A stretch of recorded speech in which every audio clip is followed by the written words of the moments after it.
Friday morning. It's Jeremy and Joe. Jeremy is off today.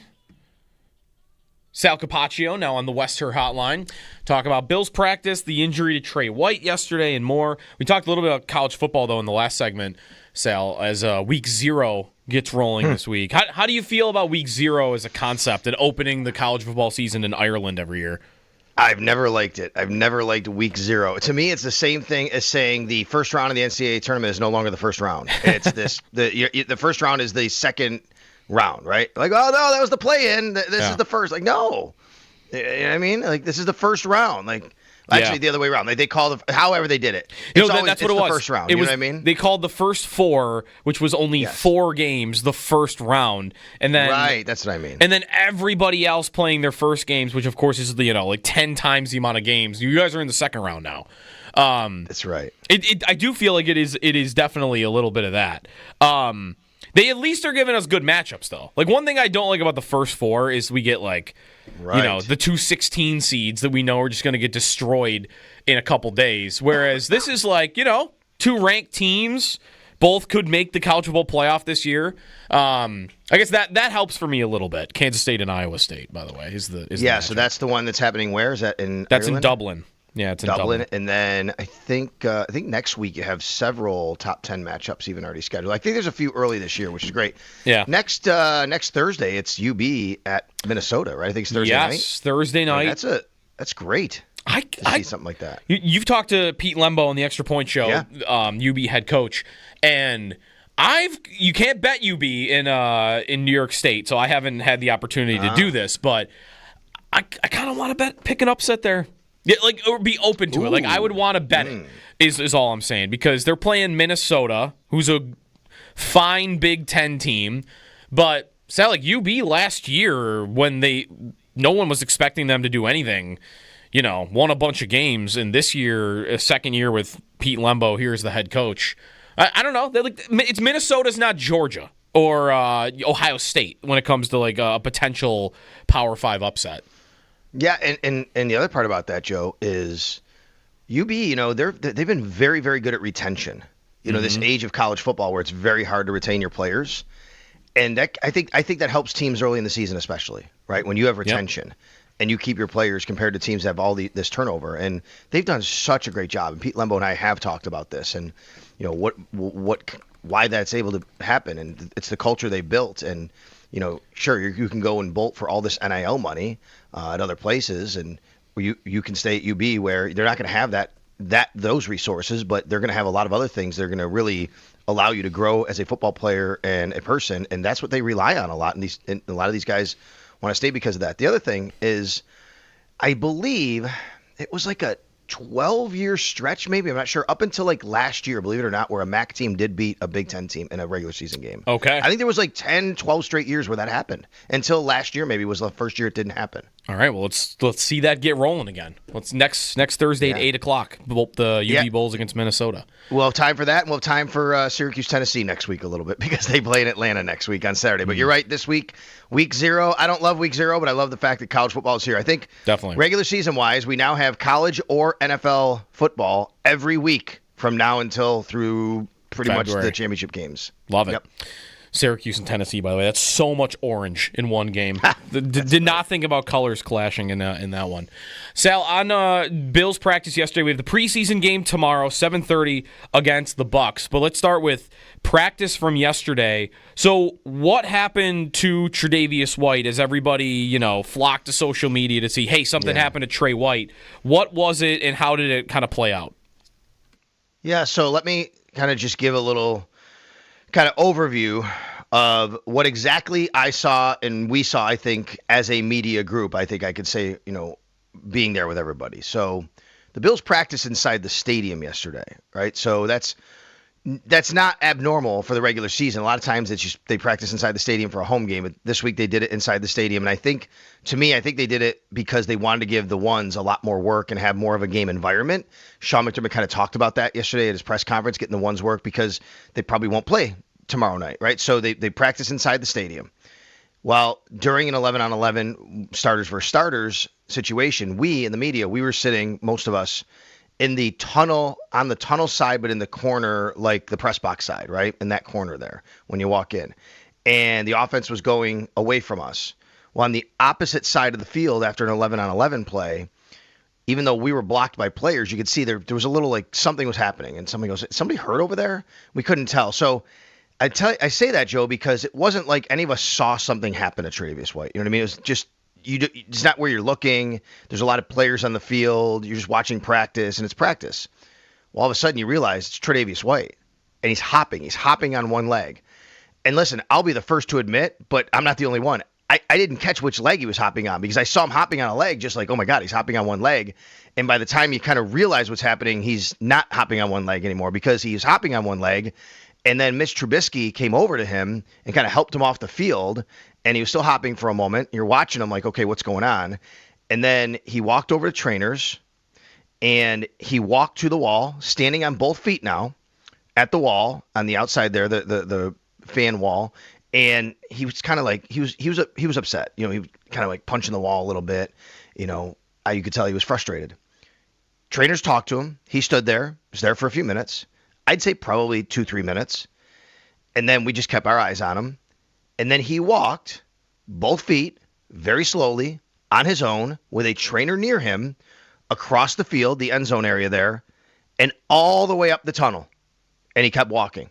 And he went in the game day locker room, which is all the way in the back side. You know where that is. It's all the way in the back side of the tunnel. It's not near the field. It's on the other side. But he walked all the way up that tunnel. With him was a trainer. Now, I will tell you, it was not the Bills head trainer, which is Nate Bresky.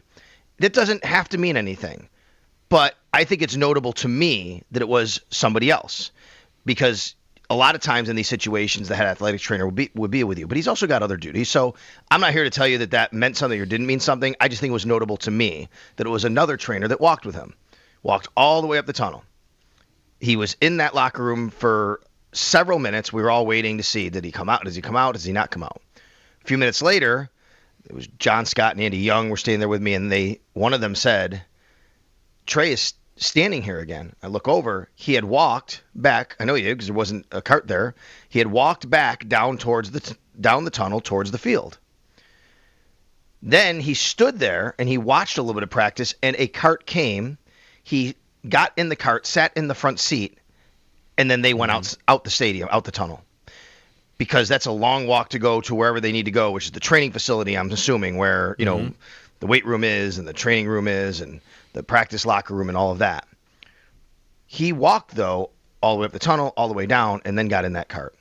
So when I read people attributing me and other of my colleagues aggregating and saying Tre'Davious White was carted off the field, that is not correct. I don't view it as being correct.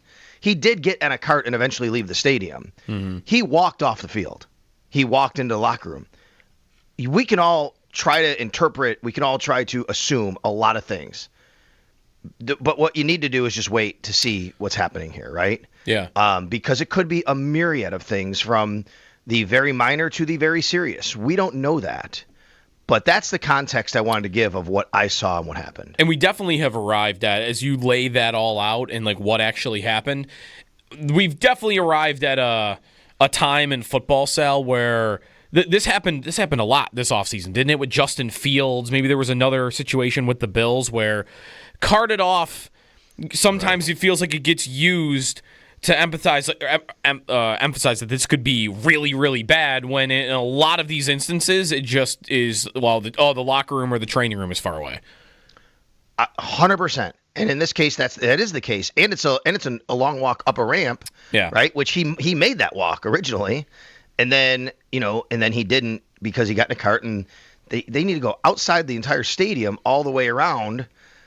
You know, if anybody's familiar, people listening may have never even been to, Highmark Stadium. Some people listening have been there a lot, and they know exactly what I'm talking about, which is you have the training facility and the field house, you have the stadium, and for players to go from one to the other, you have to go all the way around the backside, and there's parking over there, and there's tunnels. So, yeah, I mean, I don't know where I'm guessing they come to the training facility and the field house and where everything is, but it's a long walk.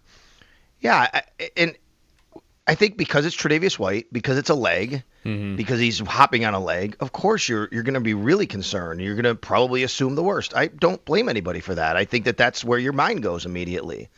But at the same time, there are some context clues that give me at least some encouragement that, okay, he walked all the way up there. He walked down, got in the cart. You never know. I mean, guys have walked and had serious injuries. We know that. At the same time, you hope and say, okay, the fact that that's happening, let's just hope that it's not anything super serious and he's just got to go in and, whatever it is, get it dealt with. And, we'll see where they're at when we get an update. And when will we get an update? We don't know.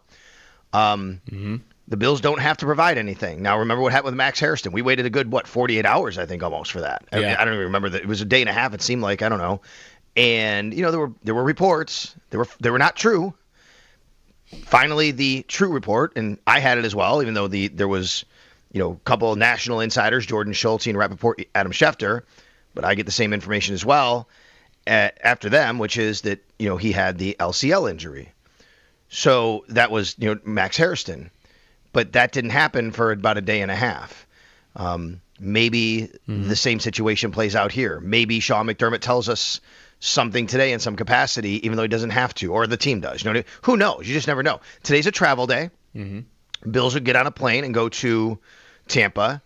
And then if we don't hear anything by tomorrow afternoon, then at least tomorrow night, I think, at the game, we'll know or hear something and have some sort of clue. Now, it doesn't mean Tre'Davious White if he doesn't travel with the team tomorrow, he doesn't go to the game, it doesn't have to mean anything. You don't have to assume the worst, because let's remember, Cam Lewis didn't travel last week. He still practiced this week. I was just going to ask. What I mean? I was just going to ask that. Like, could we pick up anything if he's not there? But as you're pointing out, maybe not. Maybe not. I think more than anything, if he is there, I think it's good. Right. And, especially if he's walking around and he says, hey, or you talk to him or somebody says something, but he's walking around. He's not using, I don't know, crutches or braces or whatever. He's walking around. That would be nice. But if he's not there, I wouldn't assume that, because they have 90 guys on the roster right now. And if somebody's, injured for the final preseason game and they want him to stay back at the facility and rehab, they keep him back here and do that so that you don't have to worry about taking him on the trip and bringing him back to and taking that time away. Sal Capaccio on the Western Hotline. So let's play the what if game a little bit, Sal. Yeah. If there is something with Tre'Davious White that would cause him to miss any amount of time, with Max Hairston also on the injury shelf right now, who would you see as being the next man up? All right, so this is what's wild to me. I think if Tre'Davious White is out for any length of time, I think Dane Jackson, to me, becomes a starter week 1 right now. I think Tre'Davious White is fine, let's say, and he's going to play. I don't even think Dane Jackson makes the team. I literally think it's all or nothing with him. Because you said when we talked about the 53-man roster and you're putting that together, your projection, I think you said like you might not have Jackson on the roster right now. Really, right. It almost feels like is that a tough depth spot to figure out where a guy could be the next man in, or he could be somebody that's not on the team at all. That could be Ingram too, couldn't it? Or Jamarcus Ingram. It could, but here's why I say what I say. People might think I'm crazy. What do you mean? He's either starting or not on the team based on health. Yes, this is the way I look at it, the way I interpret it. I think that if everybody's healthy, I just don't think there's a spot for Dane Jackson, because I think you're going to want to keep Dorian Strong, your 6th-round pick. You don't want to lose to waivers. I think Jamarcus Ingram does so much for you. Special teams, he can play dime safety, inside, outside. I think they like him enough where, he's a guy. Dane Jackson really offers you pretty much no versatility.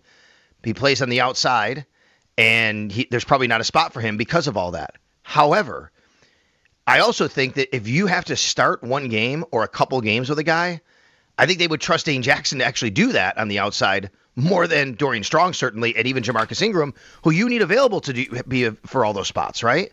So to me, it becomes a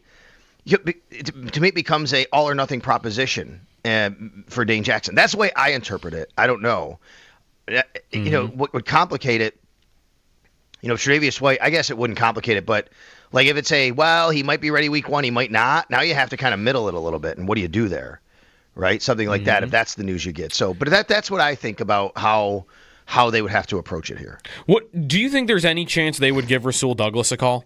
Or do you think like I would see that as you don't do that unless you think somebody's out for a long, long time. Because if Hairston comes back in a few weeks and Tre White's back in a few weeks, then it's, well, I've got, like, sorry, Rasul, like, I know we brought you back for, like, even if it's only a week or two, but now you're third on the depth chart behind those guys. So, like, sorry, tough. I do think they could give him a call, but I pretty much agree with what you're saying. Like, I think that happens, and you bring someone like that in if you really have to make sure you're short up there, right? You're not going to go into the season and say, we're just going to play the rookie, heck with it, Dorian Strong. And I just don't know if they like Jamarcus Ingram in that spot enough to become that guy. So, again, that's Dane Jackson, but if you don't have, obviously, Max Hairston for a while, which I predict Max Hairston will be on IR to return, so he's going to miss four games anyway. Like, that's what I think they're going to do next week. Mm-hmm. And then if you don't have Tre'Davious White, that's your top two corners outside of Christian Benford on the other side. I think you have to start thinking about people who can come in here and help you out. And the reason why it would be a guy like Rasul Douglas, where I do think you could call him, would be he knows the system, right? This is why I say Dane Jackson would be the guy you'd plug and play in this situation, which is right. You can put him right now. He knows exactly what he's supposed to do. And as much as he might not be on the team otherwise, at least if you have to get through a game or two, he knows exactly what he's supposed to do. And you could just plug and play right there. I think that would be a guy like Rasul Douglas. But I don't know why Rasul Douglas isn't signed. Is it because he wants too much money, more money than people want? Yeah. Is it because teams have evaluated him and said, I got a lot of this yesterday from fans. Rasul Douglas. And that's fine. I understand. But I think everybody also would agree that he wasn't quite the same player last year as he was the first half of the year he was here in Buffalo. Yeah, no, definitely not. I mean, in the first year, he is making play after play, like ball hawk, like jumping routes, intercepting the opposing quarterback. And last year, right, like maybe there were a lot of games where he played fine, where you weren't really noticing him. But he's always, throughout his whole career, he's been a corner that's kind of lives off those game-changing plays, and I don't even remember one single one of those last year. I don't think he had an interception last year, right? I think if I remember right. I don't believe he did. I have to go back and look, but yeah, they would certainly think about that. I mean, numbers-wise, I'm trying to project my 53. I was doing this last night, Joe, and one thing it's very, very tough at defensive back. Like, that's the spot that I'm having the most trouble. It's not because of the names, it's because of the numbers, to be honest with you. Like, last year, they kept, I think, 11. If I remember, I went back and looked. They kept 11 last year. I have them right now keeping 12 independent of Max Hairston. And I'm like, I don't think they'll do that. But maybe, because as I'll be the first to tell you, like, sometimes a defensive back, actually 13 counting Brandon Codrington. Last year, they kept 11 counting Brandon Codrington. So there's too many there. And I'm like, I don't think they'll do that. But at the same time, well, this guy plays nickel. This guy plays outside. Are they going to keep 5 safeties, counting Cam Lewis, counting Jordan Hancock, right? Because I think both are on the team. Mm-hmm. That's a tough spot for me. I think the guy that's really tough for me is Dorian Strong. Mm-hmm. Because he was a draft pick, and you also would want to start him right away. So yeah, he's not going to play. Yeah. Right? He's not going to play. He's not going to get a game day jersey probably. I mean, I guess he could. I shouldn't say that definitively.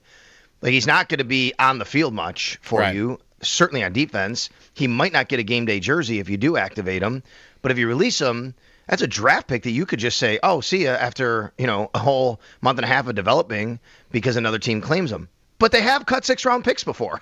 Yes. And you get them back in the practice squad sometimes. Let's remember, we talk about it like that. Like, we talk about, oh, if you cut this guy, Tyrell Shavers, Dorian Strong, oh my God, Frank Gore Jr., someone's going to snatch him up. It's not that easy. A team has to say that guy's better than anybody on than the bottom guy on our 53. So we're like, if you claim him, another team, you got to put him right on your active roster. You can't just claim and put him on the practice squad. So it's not as easy to lose somebody as people think sometimes. Sal Capaccio with us. Sal, what happened at practice yesterday in this fight between, or that was started at least by Taylor Rapp and Elijah Moore? Yeah, I mean, there was a little bit of, remember, go back the day before, and Taylor Rapp collides with Dalton Kincaid. I thought that one was more like playing the ball. They both went up. Dalton was kind of in a vulnerable position. Taylor Rapp went up, and they collided. And, you don't want to see that. You're going, and it is Taylor Rapp. So, I think he's been a guy that's been involved in a couple of these things, and including yesterday, where you advance one day, and, yeah, it's Elijah Moore. Taylor Rapp kind of gives him a bit of a pop, and Elijah Moore tosses the ball back at him. So that exchanges words, and then suddenly everybody just comes pouring in. And then there's just a mass of humanity. And this is, Joe, this is probably 5 minutes after the Tre'Davious White situation. So I wonder if people are on edge now, right? You see your teammate, you see Tre'Davious White, you don't know what's going on. Everybody's now got a bit of a, it's just a different vibe at practice after that. You know what I mean? For everybody who's on hand. And they start going at it. Everybody starts kind of pushing and shoving. Then all of a sudden I look, and there's guys like on the ground. I don't know if they fell, but AJ Epenesa's on the ground. I don't know if he fell. I don't know if someone hit him, whatever. Deion Dawkins is like pulling AJ Epinesa off the ground. He does, and then they exchange words. And, there was no like punches thrown or anything. It was pretty dispersed, but there's a lot of people there. And guys, saying things to each other. And I don't know. I think we're getting to the point, end of the preseason. The starters probably aren't going to play tomorrow night. They're going to be hitting another team. They're hitting each other. Sean McDermott, interestingly enough, even said right before practice, the ones are going to get some work against each other. They got to get some more, like, I don't know, the word he used was conditioning maybe or something like that. Like, he said they're not going to like me too much maybe. And I guess that was true. Maybe they had an edge to him because they had to kind of have a bit of a longer practice. But, that was their kind of like their preseason. Yeah. Tune up. And that was give them. It was almost like last week in Chicago where the starters got a lot of work in that Friday joint practice and then didn't do anything on Sunday because, hey, you got your work. And I think yesterday was kind of like that. Yeah. Also, that's like, isn't that not the first fight like since camp began? Maybe there was something else that I'm forgetting. There was the fight where Alec Anderson was kicked out of practice. Oh, right.